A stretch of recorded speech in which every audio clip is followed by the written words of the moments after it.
sido incluso un niño en una escuela dominical cristiana, es parte de los dibujitos que tenías que colorear, ¿no? David, ¿no? Y la ballenita de Jonás, aunque no es ninguna ballena, ya vamos a verlo ya. Y es un confrontativo cuando tú simplemente dejas de ver a Jonás como la historia simpática que es y te pones a estudiarlo. Vamos a encontrar muchas cosas en el libro de Jonás. Eh, Jonás es la historia tal vez de muchos de nosotros.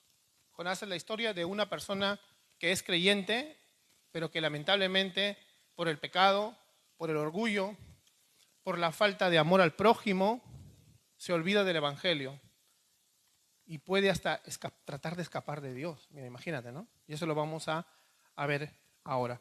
Vamos a leer el capítulo 1 de Jonás, ¿ya? Vamos a acompañar entonces a Jonás en aunque no lo voy a tratar todo este sermón, porque los hermanos van a hacer la próxima semana la parte más refrescante, cuando el barco se hunde, eso lo vamos a ver la próxima semana, pero vamos a tratar el capítulo 1 el día de hoy, en lo que el Señor nos permite aprender mucho, ¿no? Vamos a leer el capítulo 1 de Jonás, lo tengo acá en la versión NBI, ¿ya? Yo siempre predico con la Biblia de las Américas o la Valera, pero esta vez quiero que lo entendamos en NBI. Amén. Y después oramos. Primero vamos a Jonás, capítulo 1. Amén. Vamos a comenzar a desarrollarlo, ya vamos a comenzar así a trabajarlo. Recuerden que estos sermones expositivos son así. Vamos a trabajar todos los libros que estudiemos, así, párrafo por párrafo, para ir comprendiendo lo que realmente el autor original quiso decirnos. Dice así la palabra del Señor. Dice, 1, Jonás. La palabra del Señor vino a Jonás, hijo de Amitai. Levántate y ve.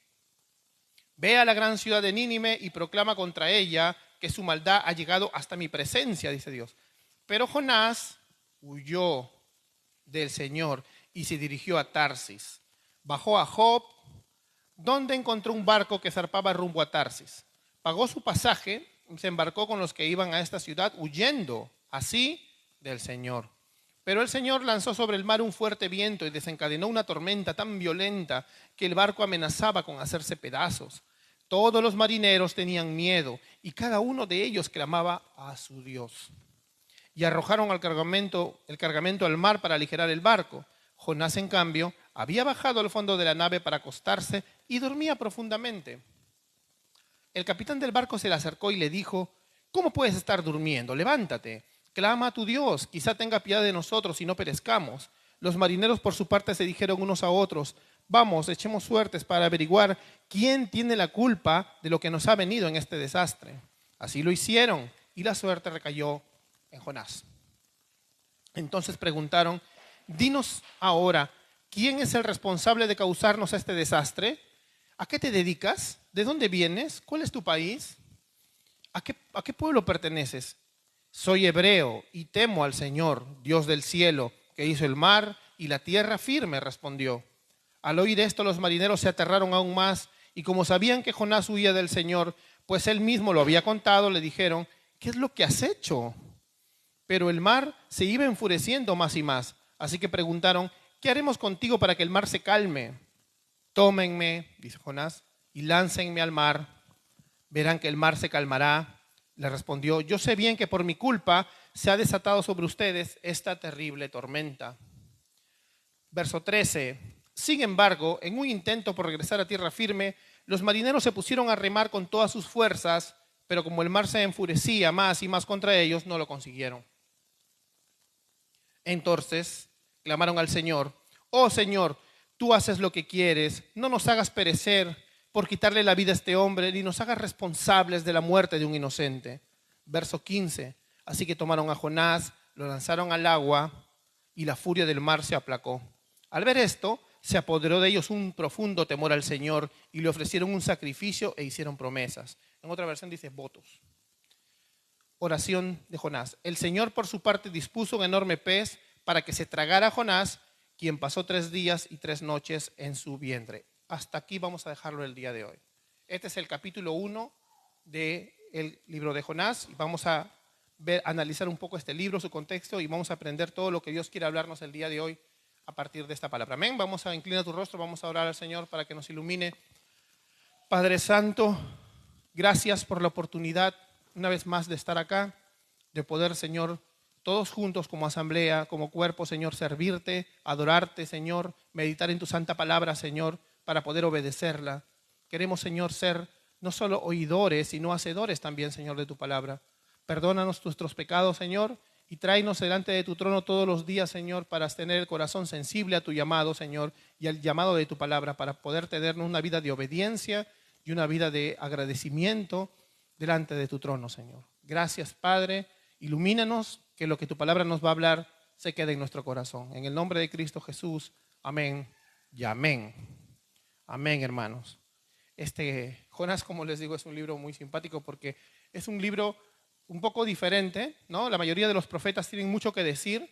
Jonás no tiene mucho que decir en el sentido de que si tú lees el libro de Jonás, en Jonás solo hay un pequeño párrafo de que Jonás advierte a Nínive, nada más.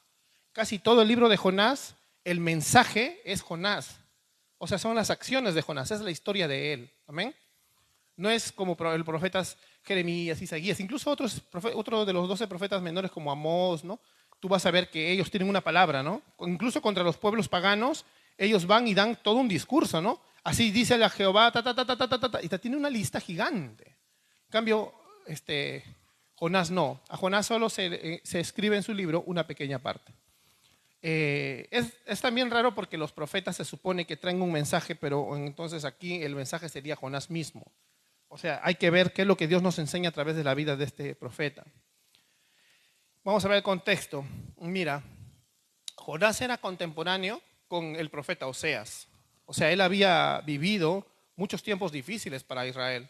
Jonás, por tanto, había vivido la guerra contra los asirios y Jonás le tenía una particular bronca, ¿no? Una aversión y un odio, no solamente étnico, por el orgullo de los judíos, sino también porque les había hecho daño. O sea, Nínive era también, la verdad, la capital del imperio asirio, y Nínive era una ciudad que se conocía tipo como un Sodoma, pero como un Sodoma más violento.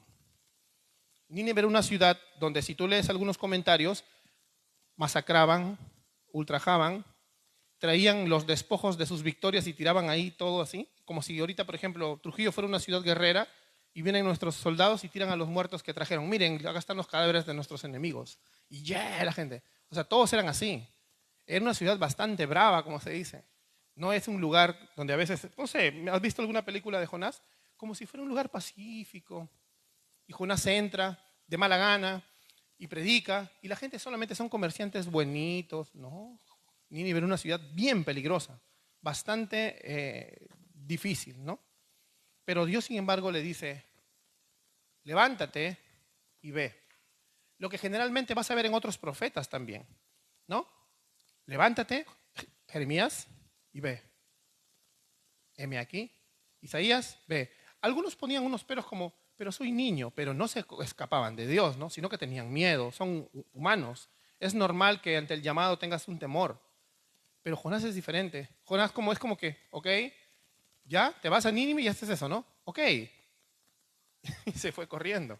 O sea, lo primero que hace acá, no salimos ni del versículo y Jonás ya puso patitas, ¿para qué te quiero?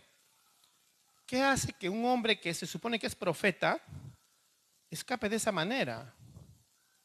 ¿Qué hace que este hombre? Porque Jonás está mencionado en Segunda de Reyes, él era uno de los profetas. ¿Qué hace? Porque tal vez no se menciona, pero como lo menciona en Segunda de Reyes, Dios lo pudo haber usado por otras veces, ¿no? Como profeta. Pero esta vez decide no obedecer, ¿no? Esta vez decide no obedecer. Jonás entra en una tensión, obedecer a Dios, o según su propia perspectiva, seguro, fanática, traiciono a mi pueblo, ¿no? Porque yo no creo que Dios, o sea, no sabía qué creer. ¿Cómo es posible que Jehová, nuestro Dios, quiera que se salven esos paganos que nos han matado, que nos han conquistado, que nos han hecho tanto daño? ¿Cómo es posible, no? Y a veces debemos meditar nosotros también. De repente hay personas que alguna vez te hicieron daño en la vida, ¿no? Hay gente que tienes tú probada y justificada humanamente, ¿no? El argumento como para decir, pero este señor me hizo daño, abusó de mí, me robó, me estafó, le hizo daño a mi familia, le hizo daño a mis hijos. ¿Cómo voy a orar por él para que se salve? ¿Qué dice Cristo? Bendice a los que te maldicen. Ora por tus enemigos. Entonces, a veces, cuando tú lees a Jonás y dices, se pasó este profeta, hay que meditar si nosotros no somos Jonás. Y vamos a meditar mucho en Jonás y a meditar su contraparte perfecta, que es Cristo. Nosotros debemos ser como Cristo. Pero sin embargo, cuando vemos a Jonás, no vemos al diablo, nos vemos a nosotros. Amén. Hay que reconocerlo. Porque cuando lo reconocemos es donde comienza el arrepentimiento. Jonás tenía un llamado y Jonás comenzó a huir, ¿no? Él pensó, primero, a ver, si yo le predico a los ninivitas y se arrepienten, voy a sentir que traiciono a mi pueblo, ¿no? Voy a sentir que traiciono a mi pueblo y no quiero sentir eso. No creo que Dios deba preservar con vida a este pueblo tan violento que ha hecho tanto daño a Israel y a otras naciones, ¿no? Entonces él se cree como el héroe, ¿no? No puede ser. Comienza a tener un bloqueo espiritual y a dejar la palabra de Dios de lado. Porque la palabra de Dios tiene que estar por encima de todo y él comienza a hacer que la palabra se vaya de lado. No. Yo pienso diferente. Y eso que a Dios a él le habla directamente, mira. ¿No? También él piensa que, bueno, si no se arrepienten, ¿no? Y el mensaje no llega a ellos, Dios va a hacer justicia porque Nínive sí va a ser destruida, pues el Señor lo manda a predicarle antes de destruirlos. Mejor me corro y Dios los destruye, porque por fin se hará justicia, ¿no? Tanto daño le han hecho a mi pueblo, el Señor lo hará justicia, ¿no? Entonces él dice, mejor me voy. O sea, era capaz de ser un mártir, ¿no? Que Jehová se enoje conmigo y me castigue, pero que muera Nínive, ¿no? Así, o sea, escapar, no acepta lo que Dios dice, se revela abiertamente y ¿qué hace? Encuentra un barco, ¿no? Y trata de escapar. Si tú das cuenta, o si ves un mapa, Nínive del mar Mediterráneo está para acá, ¿ya? Y él se quería escapar para acá, Tarsis, que es más o menos las costas de España. O sea, se estaba yendo al otro lado de lo que Nínive sería actualmente Irak. Él se está yendo para acá. O sea, está abierta y contundentemente en contra de Dios. Ni siquiera dice, me voy a esconder por acá. No, me voy al otro extremo. Se va a una ciudad que está prácticamente a la misma distancia que la ciudad donde Dios lo está mandando. Escapa. Algunos comentaristas incluso dicen que es posible de que Jonás tuviera su dinero, porque no se ve que se va de esclavo en un barco a trabajar. En unas películas lo ponen como que se va a un barco a cargar, ¿no? Él dice que paga su pasaje. Se va en un barco mercante que lleva tripulación y pasajeros. No se va en un barco de guerreros o solo en un barco carga. No, se va en un barco donde hay gente. Se va, no un crucero como lo veríamos ahora, pero ese es un barco como un bus, ¿no? Porque ahí no había buses, te vas en barco. Entonces él pagó su pasaje. O sea, gastó su plata con tal de desaparecer, de escapar. En algún momento tú pensarás, si un profeta, mira, si nosotros que tenemos la palabra revelada completa, creemos que no podemos escapar de Dios, que donde quiera que tú te vayas, como lo dice la misma palabra, ni de mis pensamientos te puedo esconder, le dice Job, ¿no? Yo conozco que todo lo sabes, que todo lo crees, y ni de mi mente te puedo escapar. Como dice Romanos 11, ¿no? Cuán insondables son sus juicios. O sea, ¿y quién podrá leer la mente de Dios? Dios es insondable y Él sí nos sondea totalmente. No hay forma de escapar de Dios. Nosotros creemos por la palabra inerrante e infalible que es la Biblia. Pero tú podrás creer que, mira, ¿cómo no? Jonás, siendo un hombre que Dios mismo le habla y cree que se puede escapar de Dios. Es como hay que estar embotado espiritualmente así con un lente negro, oscuro, ¿no? Y decir, no, Dios no me va a atrapar aquí, me voy a escapar. Y Nínive será destruida, ¿no? ¡Wow! Pero, qué malo que es Jonás, ¿no? ¿Y cuántas veces tú ya siendo cristiano, mira, tú ya siendo cristiano, medita en tu corazón, tú ya siendo cristiano nacido de nuevo, con la conciencia incluso como Jonás, habiendo tenido un tiempo en el que como Jonás seguro serviste como profeta, como predicador, o sea, cualquiera predica, o sea, todos ustedes le han hablado de Dios a alguien y en un momento determinado hemos actuado como si Dios no nos viera. Has hecho las cosas más perversas en la cara de Dios y has pensado que Dios no es omnisciente y no es omnipresente, y sus atributos no te han importado, y sin embargo, Él ha tenido misericordia de ti, ¿no? Y de mí. En serio, no podemos acusar a Jonás con el dedo y decirle, te pasaste, Jonás, ¿no? Tal privilegio, tantos privilegios que tenías y porque somos igual. ¿Ves? Cada vez que seguimos avanzando vamos a seguir sintiéndonos que somos Jonás, ¿no?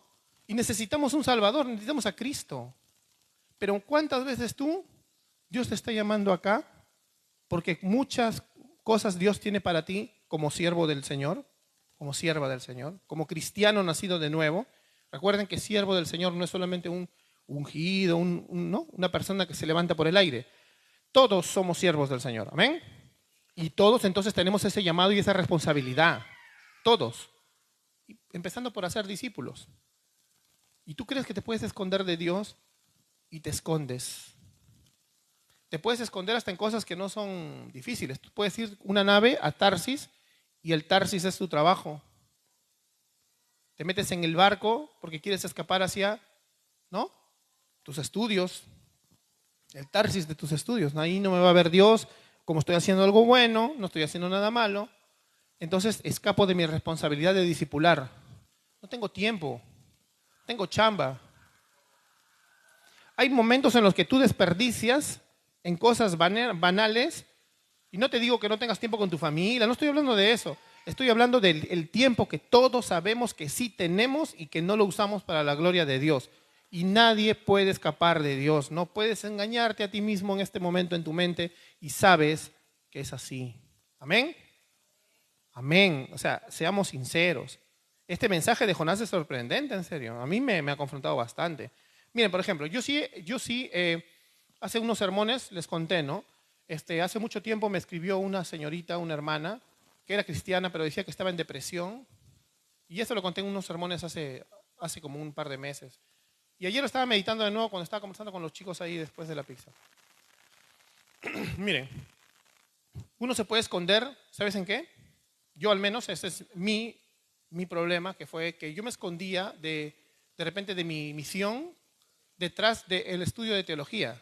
Y no digo que no lo hagan, ¿eh? Yo siempre acá voy a apoyar que ustedes estudien teología. Me gustaría que muchos de ustedes tengan un doctorado, que tengan una maestría, en serio, que me superen. Porque acá Raza Urbana quiere eso, gente que sepa de la palabra. Pero yo te lo digo en el sentido de que solamente me centré en un academicismo muerto, así. Y me escribían a mi página personas, y a mí me escriben a veces personas y no les hago caso. Mira, ahora ya no hago eso. Y era una hermana que se supone que estaba en otra, y me puso, estoy en una iglesia pero no aguanto más, algo le estaba pasando. Normalmente yo le hubiera dicho, hermana, puedes visitarnos, ¿no? Te paso el número de una hermana. No le puse nada. Ah, ok, ahí le puse, así. Pasaron 2, 3 meses y me puse a revisar mi inbox y dije, voy a ver. Y no me contestó nada la hermana. Ahí nomás quedó, ¿no? Pero cuando entré a su perfil había un epitafio. Se había muerto la hermana. Y yo nunca le respondí. Eso ha sido 2023. Por estar escondiéndome ahí en mis cosas. Yo podría haber hecho una cosa sin dejar la otra. ¿Cuántas personas están tocando la puerta, ayúdame, y tú no vas por ellos? Y eso no es la primera vez que me pasa, hermanos. No es la primera vez que me pasa. No voy a estar contando acá todas esas historias, pero es la verdad. Tú te puedes ocupar tanto en cosas banales y la vida se va. ¿Qué pasó? No escapemos, hermanos. Tú puedes siempre que contarles acerca de cómo Dios me saca de situaciones, y creo que ustedes pueden entenderlas también. Porque quiero que seamos siempre, ponernos en los zapatos de los hombres de Dios de la Biblia, porque ellos tenían un patrón. Estaban totalmente necesitados de Dios.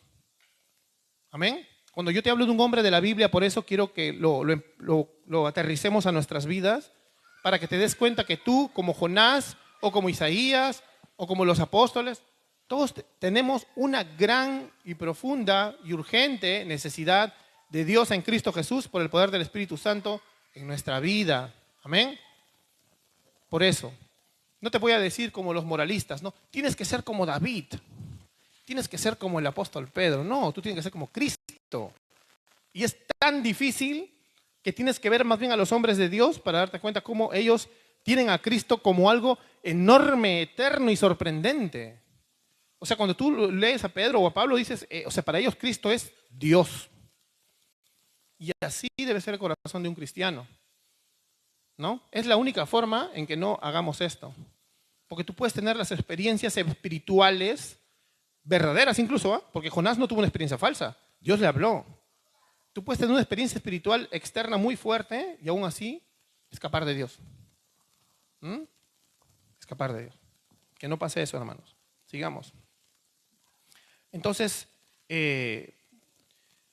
este punto que les quiero hablar es que siempre que desobedecemos a Dios, el viaje es más largo. Y la verdad es así. Se nos va a hacer más largo el viaje para volver a su voluntad.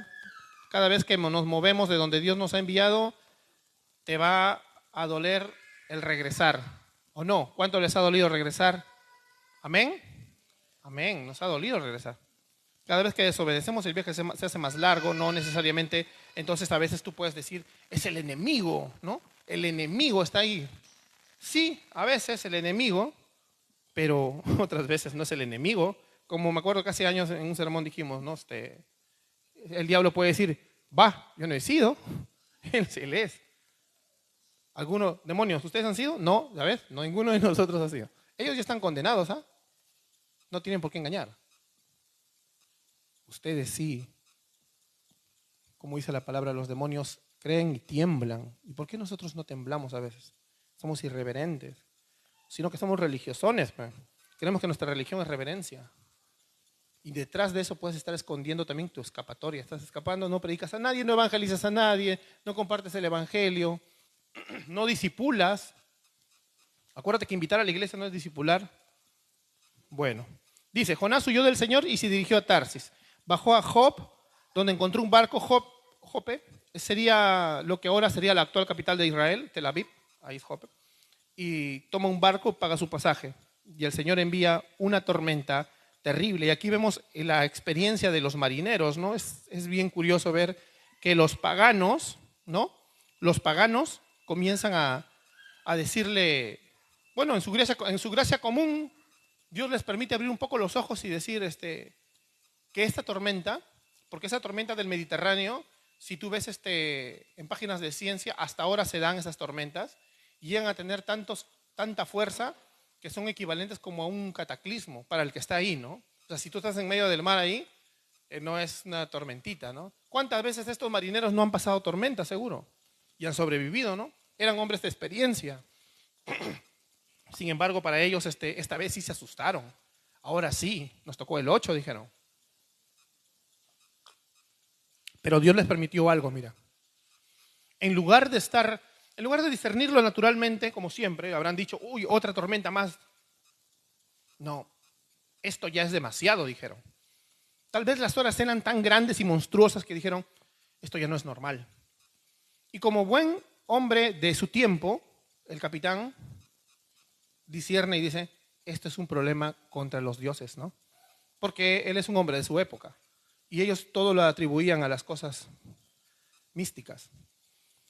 Entonces comienza a desarrollarse el pensamiento de los marineros, ¿no? Esto es la ira de un Dios. ¿Quién de nosotros ha faltado a este Dios para que comience a desatarse todo esto contra nosotros, ¿no? Y es cuando echan suertes, dice. Y mira, las suertes están echadas decenas de veces en el Antiguo Testamento, ¿ah? Incluso por mandatos de Dios. En la ley de Dios ahí dice, echen suertes para escoger tal cosa. No digo que ahora esté bien irse a jugar dados, ¿ah? Pero ellos creían en ese tiempo de que cuando echaban una suerte, al final lo que saliera, porque no se sabe, nunca en la Biblia nunca explican cómo era echar suertes. Podemos sacar la conclusión, sacaron palitos, cosas de la época, ¿no? Pero no se sabe. Yo he estado buscando en varios comentarios incluso y nada. No todos dicen, no se sabe, no se sabe. Ya, vamos a ponerle un contexto actual.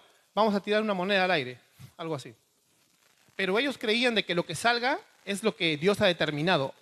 O sea, hasta incluso un pagano sabía que Dios es soberano o sus dioses. Sin embargo, ellos se asustan cuando se dan cuenta de que, bueno, la suerte dice, es Jonás.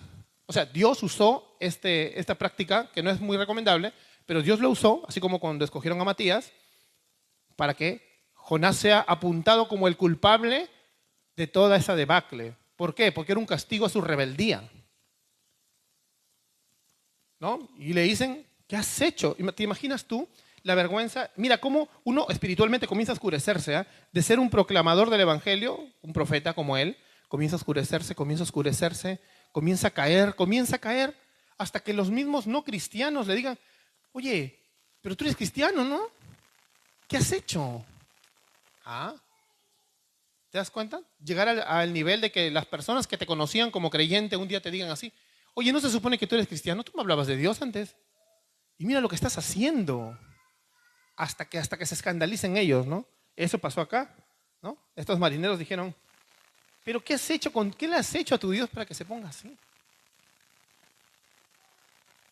¿Qué podemos pensar nosotros en eso, no? Que Dios no puede ser burlado. Que Él, aunque a veces nos traiga una tormenta, si lo vemos en general, Él no estaba por condenar a Job. Él tenía un plan para Jonás, perdón. Él tenía un plan para Jonás. Y si ese plan le iba a doler, pues así iba a ser. Muchas veces nos ha pasado y Dios va a encontrarte en medio de esa rebeldía, de ese alejamiento, de esa profundidad espiritual. Dios se va a encontrar contigo en medio de la tormenta. Amén. ¿Cuántas veces te ha sacado de la tormenta? A todos nos ha sacado de la tormenta. Dios no lo detuvo a Jonás cuando lo vio que se corrió. Cuando le dijo, ajá, ok, ¿cuáles son tus instrucciones, Señor? Ah, ya. Y se corrió. No hay, corre nomás, le dijo. ¿Cómo? Es como que, imagínate para Dios, ¿no? Es como que tú tienes un hijo chiquito que se quiere correr y tienes la puerta cerrada, corre nomás. No puedes escapar de ese cuadrante, de su soberanía eterna, pero lo dejó. Cuando él pagó ese pasaje, lo dejó. Cuando se fue a dormir encima, cuando vio que había problemas y él no le importó, mira esa frialdad, no le importó ni siquiera ayudar, se fue a dormir. Se fue a dormir, mientras los otros marineros comenzaron a detectar que había problemas. Recién lo despiertan cuando ya es un caos ya. Imagínate, ¿no? Entonces, el Señor no viene a veces cuando nosotros solo queremos, ¿ah? Y a veces no significa que no vaya a venir cuando tú no quieras. A veces tú no quieres, pero el Señor va a venir. Jonás no quería. En todo momento muestra una absoluta terquedad, ¿no? En todo momento muestra eso. Entonces, el Señor viene en medio de la tormenta y no dice, para todo, dice, Jonás, ven para que te perdone. Yo sé que te has portado mal, pero ven, hijito. No, ¿qué hace? Lo disciplina. Le hace pasar hasta la angustia más tremenda. Tanto que al final Jonás se rinde, al menos en ese momento, y les dice, yo soy el culpable, ¿no? Yo soy. Y no te das cuenta que Jonás también un poco como que se arrepiente porque él se da cuenta de otro punto más, que es que ese alejamiento espiritual, cuando tú te corres de Dios, cuando tú quieres escapar de Dios, vas a afectar a otros. Vas a afectar a tu esposa, a tu esposo, a tus hijos. Vas a afectar a tu mamá si eres soltero, a tus hermanos, a tu prójimo, a la gente que te estima. Vas a afectarlos. Vas a afectarlos. Y Jonás está afectando a terceros que no tienen la culpa. Pueden ser lo más paganos que tú quieras, pero esa gente, ¿no? Está a punto de ahogarse porque él es el problema. Él ha traído el problema a esa embarcación. ¿Es justo que alguien traiga problemas?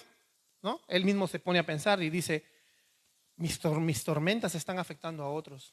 Mi oscuridad, mi alejamiento, mi rebeldía está afectando a otros. El verso 5 dice, los marineros tuvieron miedo y cada uno clamaba a su Dios. Pero Jonás había bajado a dormir y él habrá dicho, ¿y no me importa? O sea, ¿no? ¿No me importa? Estaba adormecido Jonás. Mira, si tú has tenido una experiencia de alejarte de Dios, o sea, de tener un tiempo donde te alejaste de la iglesia o de la voluntad del Señor, tú vas a ver que sí, te adormeces. Te adormeces. Comienzas a normalizar las cosas de este mundo. Comienzas a alejarte tanto de que ya te parece normal. Y hasta incluso un poco de moralismo te va a atacar, pero luego comienzas a retroceder de nuevo. Nos volvemos tercos. ¿No? Imagínate, tú dices, pero ¿cómo Jonás podía dormir si el barco se estaba haciendo pedazos? y tú te das cuenta que el mundo se cae a pedazos, la gente se va al infierno, la gente se está perdiendo, pero tú estás durmiendo. Tu familia se está dañando, tus hijos se están dañando, tu esposo, tu esposa, tu novio, tu novia, tu hijo se está dañando, pero tú sigues durmiendo espiritualmente. Bueno, ¿ves? Somos como Jonás también. ¿No podríamos tampoco denunciar a Jonás en esto? Estamos en la misma situación que Jonás, ¿no? Nos ponemos como inmunes. Nos ponemos como inmunes. En Oseas capítulo 10 se habla de una cosa llamada el barbecho.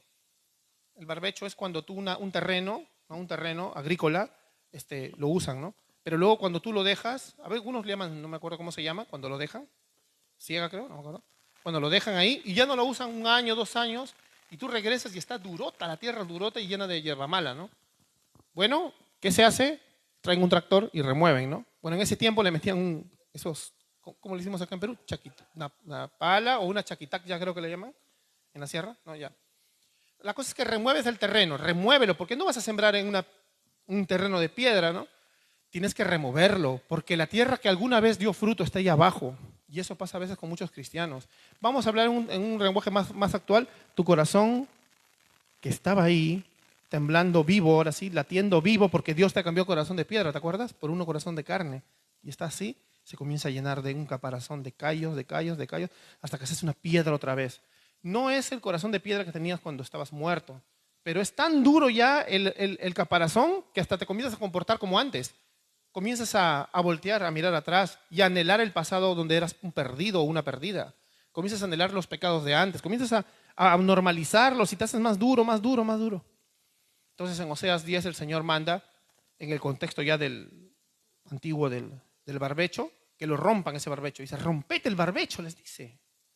O sea, rompe el caparazón que hay en tu corazón para que vuelvas a ser sensible a mi llamado. Y Jonás estaba en esa etapa, estaba así. Comenzó como a alivianarse, primero moralmente, porque dijo, se van a morir por mi culpa, ¿no? O sea, cuando ya lo despiertan y ve todo y dice, ¿qué hice, no? Se van a morir por mi culpa, porque yo me estoy escapando de la voluntad de Dios. Entonces, no sé si Jonás habrá pensado, ¿no? ¿Qué estoy haciendo? ¿Cuánto tiempo Dios me usó, no? Yo fui profeta para Israel y ahora soy un traidor. Soy un traidor. Él pensaba que era fiel a su pueblo, más bien escapando de Dios y no haciendo caso, porque él decía, si soy fiel a Israel, no quiero que se salve Nínive, pero al final termina siendo un traidor. Comienza a meditar en eso. Entonces, lo que sí también vemos ahí es que, a pesar que Dios disciplina a Jonás, los dones son irrevocables y su palabra nunca vuelve vacía, ¿no? Entonces, nunca pienses tampoco si yo me alejé de Dios, si como Jonás endurecí mi corazón hasta crear un barbecho encima de que parece que ya no va a dar fruto mi corazón, parece que ya esto fue todo para mí. Acuérdate que si algún día tu corazón dio fruto, Dios puede volver a sacar ese barbecho y puedes volver a tener hasta más fruto del que dabas antes. Amén. Tienes que creer la palabra, pues hermano. Créelo con corazón y Dios lo va a hacer en tu vida. Si hay cosas que yo siempre les he enseñado es a no clamar por milagros falsos, ¿no? No te inventes promesas, pero cuando ves algo real, ¿por qué no pedimos por eso? Acá el Señor dice que va a romper el barbecho en Oseas capítulo 10 y tú no clamas por eso. Y en los otros sermones vas a ver cómo Dios va a usar a Jonás. Así Jonás no quiera. Va a ser él el evangelista, el misionero más grande de la historia de la iglesia y más efectivo encima. Ya quisiéramos nosotros tener la efectividad que tuvo Jonás sin ganas, ¿eh? En su prime, como dicen. Pero sin ganas, así, como jugando. ¿Pero por qué? Porque el poder que salva es el de Dios, pues. Y nosotros no estamos obedeciendo en ir a proclamar ese mensaje. Amén. Pues háganlo. Miren, no caigamos en el problema de decir que somos predicadores del Evangelio, porque así como vamos a ver cómo Dios va a salvar a Jonás en los próximos sermones, también puede ser que algún día caigamos en la condenación de habernos engañado. Yo no quiero que nadie se engañe, queridos hermanos. No te engañes a ti mismo. Mira lo que dice Mateo 7. Mateo 7 es un momento donde Jesús cuenta un poco lo del juicio. Dice en el verso 22, muchos me dirán en aquel día, Señor, Señor, ¿no profetizamos en tu nombre? Y en tu nombre echamos fuera demonios, y en tu nombre hicimos milagros. Y entonces les declararé, jamás los conocí, apartados de mí, ustedes que practican la iniquidad. No, Señor, pero yo prediqué una vez, yo le hablaba a la gente de Dios. Mira, acá no está hablando de gente que haga cosas que en ese tiempo no se hacían. Está hablando cosas que hacían los apóstoles. Acá a veces algunos lo leen y dicen, sí, pues son de esos milagreros que ahora echan demonios. No, está hablando en el siglo I Jesús. No había esos milagreros. Está hablándole a los apóstoles y a la gente. O sea, alguien del siglo I que sí estaba ahí trabajando con Jesús, testigo de las resurrecciones, testigo de echar demonios, que también incluso podía orar por eso. A ellos le está diciendo, muchos de ustedes pueden estar diciendo el día final, Señor, yo te serví conforme a las Escrituras. No te conozco. Señor, yo tenía sana doctrina. Yo enseñaba todo el consejo de Dios. No, no te conozco. Es terrible. Sin embargo, hay esperanza para nosotros, amén. Porque el Señor nunca abandona sus misericordias para siempre. Acuérdate, mientras haya vida, Él te va a recibir. Porque el que quiera, viene y toma gratis del agua de vida. Apocalipsis 22, 17. Gratis, gratis. Y ahora tú puedes volver al Señor y servirle, no como antes, mejor que antes, con más poder, con el poder de lo alto. No con palabras nada más, sino con el poder del Espíritu Santo. Amén. Entonces, Dios no va a cambiar tus propósitos. Esto lo vamos a ver la próxima semana, ¿no? Pero no esperemos a estar en el vientre de un pez, que ya lo va a desarrollar la próxima semana otro hermano, pero no esperes a estar en esa presión que es peor que la de la tormenta, porque no sé si tú te imaginarás que aquí este pez no es una ballena, dice pez. El pez tiene unas cualidades físicas que, imagínate, tiene que ser un pez gigante para empezar, porque no tiene la forma de una ballena donde uno puede cuadrar como que un humano puede entrar, porque incluso en las ballenas hay hasta basura, cosas ahí, porque es más amplio. Si es un pez, ¿te imaginas esos 3 días de infierno sin ver nada? Porque a veces los dibujitos ponen a la mina Jonás como si hubiera un foco ahí, ¿no? No sé dónde sale, ¿no? Un fluorescente tiene ahí ese pez, esa ballena, ¿no? Claro, pero eso no existe, está en la oscuridad total. 2, él no sabía que Dios lo iba a rescatar al tercer día, él ya estaba condenado ya. Para Jonás eso era el mismo infierno. Sin comer, en una eterna humedad, en un calor extremo, acuérdate que está dentro del cuerpo de un ser. Y encima él habrá querido morirse, ¿no? Y Dios no lo dejaba morirse. ¿Por qué? ¿Cómo respiraba? O sea, es una presión terrible, es un infierno traumático. Sin embargo, ahí eso lo llevó a Jonás a clamarle al Señor. No esperes a estar así para recién decir, quiero servirte, Señor. ¿Cómo me gustaría volver a los tiempos? No sé, me imagino que Jonás habrá pensado, ¿no?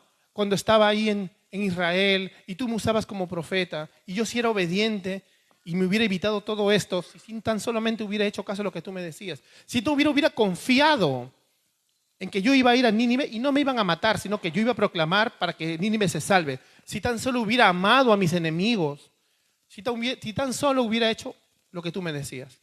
Sin embargo, ahora estoy en este pez pudriéndome en vida, ¿no? Yo me imagino que Jonás debe haber pensado, porque somos humanos y es horrible. Sin embargo, ahí está, pues, recién a veces clamamos cuando estamos en esas situaciones. Para concluir, quiero preguntarte si tú te sientes que te estás alejando de Dios, ¿qué vas a hacer? ¿Qué medidas vas a tomar? No huyas de tu relación con Dios. O sea, si tú has nacido de nuevo el día de hoy, si eres un verdadero cristiano, tú tienes un llamado y ese llamado es la gran comisión. Ir y hacer discípulos. No es hablarle de Diosito a alguien nomás. No es invitar personas a la iglesia, que no digo que esté mal, hazlo. Es algo que nos debe hacer natural. Hacer discípulos. Hacer discípulos, hermanos, pon un estándar más alto en tu vida. Recuerda, la salvación es por gracia, por medio de la fe. también yo siempre no creo que la evidencia de ser salvos son tradiciones, costumbres, vestimenta, no. Pero sí tenemos llamados que van a evidenciar nuestra fe. ¿Eres obediente al mandamiento de Cristo? A ver, pues, tú tienes un llamado verdadero, un llamado que no es una sugerencia. Dios te está diciendo, hazlo. Así como los profetas, levántate y anda. Y predique el evangelio a todas las criaturas, toda criatura, bautízalos en el nombre del Padre, el Hijo, Espíritu Santo. Es un llamado para cada cristiano, para ti y para mí. ¿Y estás haciéndolo? Pregúntate a ti mismo. Pregúntate a ti mismo. Y ese es un llamado de que no puedes escapar, no puedes esconderte, ¿no? No puedes esconderte de Él tronando, tirándote al mundo y escondiéndote en el pecado, o haciendo un montón de cosas moralistas también, ¿no? Estoy ocupado aquí en el ministerio de esto. No puedo predicar hoy día, no puedo evangelizar a nadie. No, hermano, estoy planificando esto, no puedo evangelizar a nadie. No escapes de tu llamado, hermano. No cometas ese error.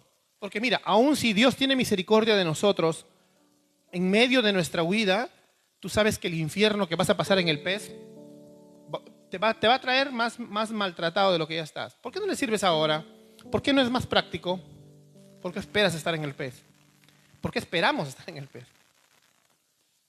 No esperemos que Dios tenga que enviarnos este pez de la aflicción, hermano. Clama al cielo ahora, ¿no? Cuando tienes problemas de salud, cuando tengas problemas económicos, ¿no? Salen los peros. Cuando viene una enfermedad, cuando discutes con una persona, ¿no? Cuando te sientes decepcionado, vienen los peros.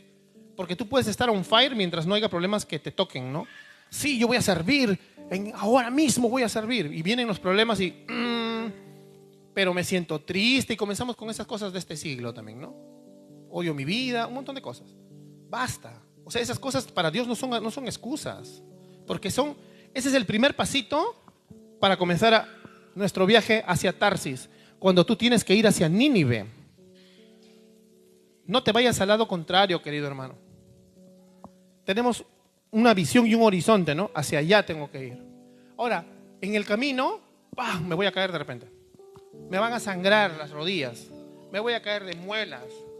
Pero desmuelado y con las rodillas sangrantes yo llego a la meta, ¿amén? Tú vas a llegar a la meta. Pues camina hacia la meta, pues. No digas, no voy para acá. No le hagas, porque mira, si te alejas unos kilómetros vas a tener que regresar. Porque si Dios te ama realmente, si tú estás ahora en el amor de Dios, si tú estás en su mano y nadie te saca de su mano, te va a hacer que regreses todo ese camino, ¿eh? Si te vas 200 kilómetros, a caminar de nuevo. Así que será mejor que agradezcas por la prueba que estás pasando, pero más bien renueva tu lealtad a Dios. Señor, acabo de pasar este peligro, esta enfermedad me está acosando, esta quiebre económica, este sentido de inseguridad, porque nos puede pasar como ataque de pánico, te puede dar. Pero en medio de todo esto yo renuevo mi lealtad a Cristo. Amén. Cristo es el Rey. No tengo por qué estar triste más. Enfréntate a eso. Estate dispuesto a cumplir, porque ahora la iglesia es el profeta de Dios. Los profetas de oficio, como Jeremías, ellos ya no existen. Pero la iglesia es la profeta. Nosotros proclamamos el mensaje del Señor, que está en su santa palabra, amén. Y Dios te está diciendo, te está hablando aquí en la Biblia, y luego te dice, levántate y ve hacia, y tú ya sabes en tu corazón hacia quién. Todas esas personas que Dios ha puesto a tu alrededor, ¿ves? Anda ahorita. ¿Y tú qué haces? Ahí decides, ¿no? Acuérdate que tú sigues siendo su hijo. Acuérdate que su amor es perfecto. Su amor es total, pues. Porque su amor no es más grande cuando tú haces las cosas bien, o Dios te ama menos cuando te equivocaste. Él te sigue amando de forma perfecta. Entonces, ¿qué esperas, no? Tú ya estás bendecido con toda bendición espiritual en lugares celestiales en Cristo, como está en Efesios capítulo 1. Entonces, hermano, la iglesia tiene un destino muy grande. La iglesia universal tiene un destino glorioso, un destino de conquista. Pero Dios va a llegar a conquistar las esferas de la tierra a través de la predicación del Evangelio y a través de la influencia de los que creen. ¿A través de quién? De nosotros, de todos estos Jonases que somos, que a veces tenemos esa tendencia a corrernos. Pero Dios igual te va a usar. así como usó a Jonás. Pero no esperes estar en el pez. Ahora toma la decisión de renovar tus votos con Dios y vas a ver que el Señor va a obrar. Amén.